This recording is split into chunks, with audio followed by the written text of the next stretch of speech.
ओबीसींचा साखळी उपोषण आता मागे घेण्यात आलंय। ओबीसी नेते बबनराव तायवाडे यांनी या संदर्भात घोषणा केली आहे। अतुल सावे यांच्या भेटीनंतर ओबीसी उपोषणाची सांगता।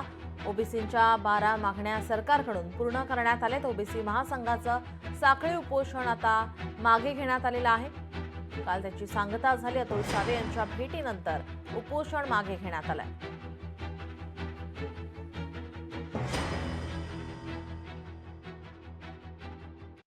मी आत्ताच सांगितलं की ज्या 14 मागण्या माननीय तायवाडे साहेबांनी दिल्या होत्या त्यातल्या जवळजवळ 12 मागण्या या आमच्या डिपार्टमेंटशी रिलेटेड असल्यामुळे त्या आम्ही नक्कीच मंगळवारी त्या बैठकीमध्ये सर्व अधिकाऱ्यांना बोलून सेक्रेटरीजना बोलून त्याचे जी.आर. काढायचा पूर्णपणे आम्ही प्रयत्न करू। 1 महिन्याच्या आत त्यांना त्यांचे सगळ्या ज्या मागण्या आहेत त्याचे जी.आर. काढून द्यायचा प्रयत्न करू।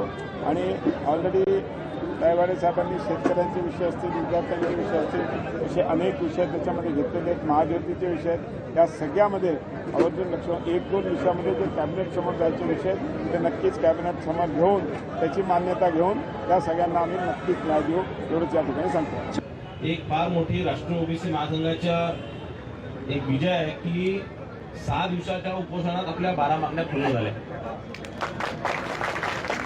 येत्या मंगळवारी मुंबईला बैठक घेऊन 1 महिन्याच्या आत त्यापैकी 12 मागण्यांचे शासन निर्णय आम्हाला ते देतील आणि ज्या उर्वरित 2 मागण्या आहेत त्याच्यावरती मंत्रिमंडळाच्या बैठकीत निर्णय घेऊन त्यासुद्धा पूर्ण करायचं आश्वासन त्यांनी आम्हाला दिलेलं आहे।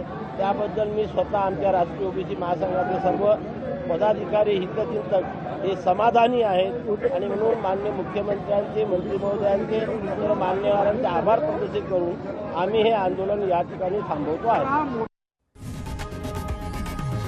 लोकशाही मराठी ऐका, पहा, जागरूक रहा।